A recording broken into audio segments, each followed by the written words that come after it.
According to a report conducted by the Economic Development Research Group of Boston, in only 2010, deficiencies in only America's roads, bridges, and transit systems cost American households and businesses $130 billion in taxes, not including money from the government's budget system.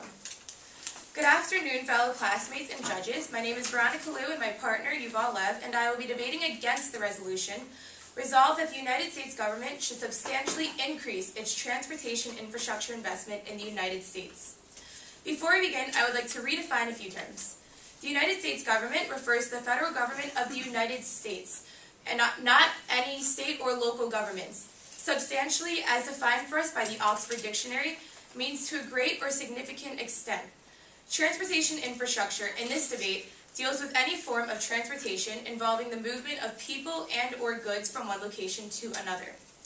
And last but not least, investment, defined first by the Merriam-Webster Dictionary, is the outlay of money for income or profit.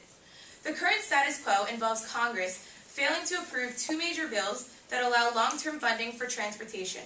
Past history includes the Federal Aviation Administration operating under a funding bill that expired in 2007 but has been extended 18 times.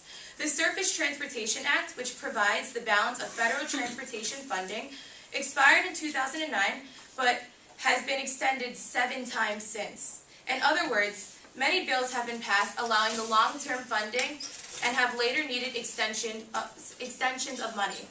Yuval and I disagree with the resolution statement because a drastic change will lead to drastic waste. Implementing the resolution statement would be far too expensive, and infrastructure investment is inefficient and ineffective.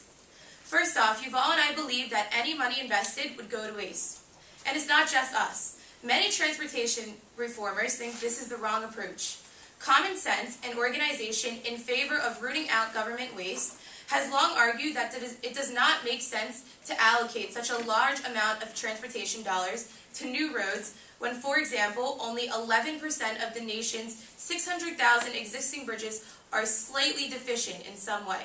A Washington Post article reveals that 57% of all transportation infrastructure funding goes towards new construction of highways, which fall under the category of roads, which represents a measly 1.3% of the entire overall system.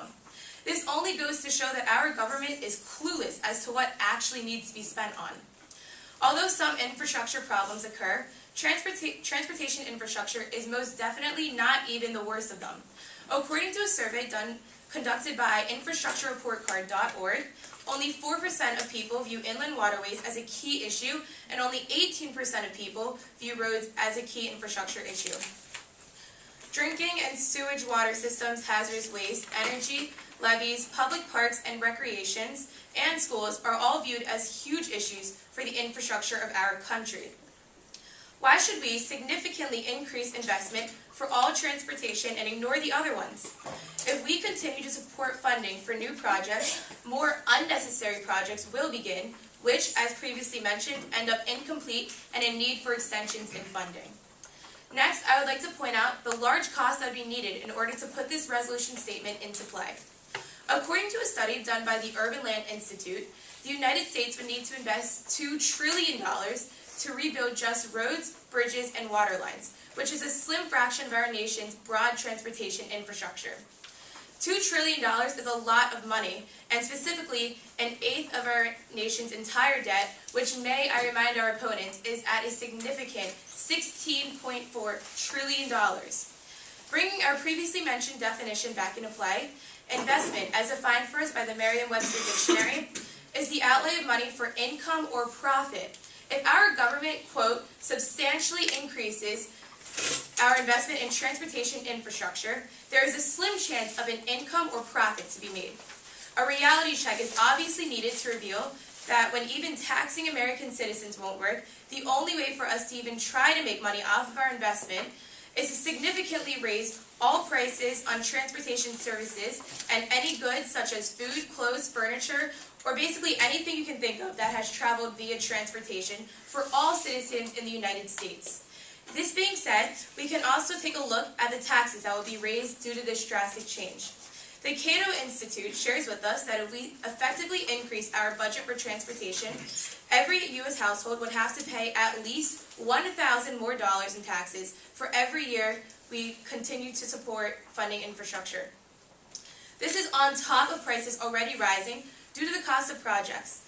Is this really what we want? To spend all of our hard-earned money on unnecessary projects that do not need investing in? The cost of this resolution statement is unbearable and unrealistic, and with our $16.4 trillion debt, we simply cannot afford to waste any more of our country's money. In conclusion, Yuval and I disagree with the resolution statement because more funding will lead to more waste. Implementing the resolution statement is far too expensive, and infrastructure investment is inefficient and ineffective. The United States of America can simply not afford to begin so many projects that will continue to grow and need more funding. My partner will elaborate on our last contention in his speech. Yuval and I believe it is imperative for our country to realize our actual priorities when spending so much taxpayer money. This being said, we ask the judges to look at the facts and vote negative. Thank you.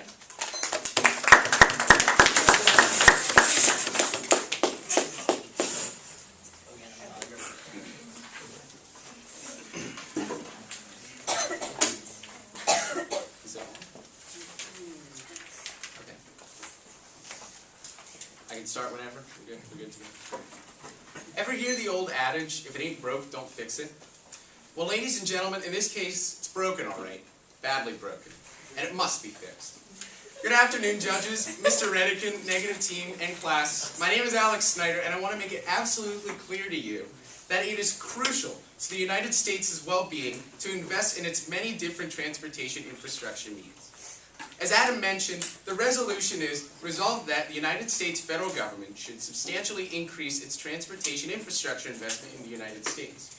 Having said that, transportation infrastructure again refers to airports, seaports, inland waterways, highways, railways, and any other forms of transit, including roads and bridges. And if there's anything that especially needs fixing, it's America's roadways and bridges. Like Adam brought up, in 2007, the Interstate 35 West Bridge in Minneapolis, Minnesota collapsed. 13 innocent lives were lost, and 145 people were injured as a result of this collapse. But as is almost always the case, there's more than meets the eye. The bridge itself was supported by steel girders, and each of these girders was held in place by what are known as gusset plates. The National Transportation Safety Board, or NTSB, concluded that one of the incident's biggest instigators was a compromised gusset plate which allowed that section, and thus the rest of the bridge, to collapse. However, this design flaw was noticed as early as June 2003, and the collapse happened in August of 2007, meaning that for at least 4 years, this bridge was structurally deficient, yet nothing was done about it. In fact, 2 previous reports, one by the Federal Department of Transportation and one by the Minnesota Department of Transportation, had noted the problem. That's an injustice to the citizens of this country, and, most importantly, the families of the victims who perished not because it was their time, but because the NTSB did not do its job in repairing the bridge as necessary. Railways are also an issue. In fact, as recently as November 30th, 2012, 7 train cars derailed as a result of a bridge collapse, and one with vinyl chloride, toxic and carcinogenic compound, was punctured open, leaking the chemical into the water. This led to evacuations for residents in the surrounding areas, and many residents suffered from respiratory issues, among other things. The biggest problem? The bridge that collapsed was constructed in 1873 without being replaced. Bridges can't be sitting around that long and expect to hold things of increasing weight with more demand as time goes on. Things like this are going to continue to happen if nothing is done to stop them. This isn't about the bridges or the trains, though, people. This is about life and death.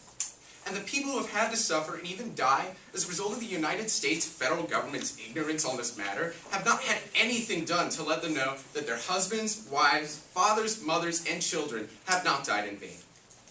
Like Adam said, we want to focus on investing in domestic transportation infrastructure because of the safety improvements, economic growth resulting from it, and the jobs created in the process. The American Roads and Transportation Builders Association has reported that $123 billion must be invested to keep things up and running smoothly, though only 2/3 of the $60 billion actually invested will be provided by Congress, meaning that the rest of it must be found elsewhere. Right now, with the economy in shambles, there really is nowhere else to look. Whether from taxes or as a result of tweaking the fiscal year plan, something must be done, which is why we have come up with a plan to help fix this issue. First and foremost, we want to emphasize safety of all Americans as our #1 priority. Currently, bridges are only inspected about once a year at most, according to the Federal Highway Administration. We want to make sure that mandatory inspections of America's bridges and highways are performed on a semi-annual basis, so any sort of issues with bridges can be spotted more frequently and quickly.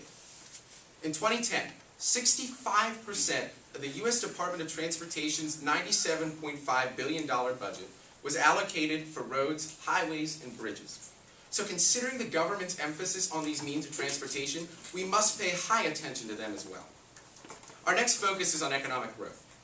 Transportation infrastructure in the United States is responsible for much of the nation's economic activity. From a simple standpoint, proper infrastructure allows people to get to work every day, and to a larger extent, across the country. Whether driving an hour to work on the highway or flying 3,000 miles to make it to a business conference, many different means of transportation are used to further commerce.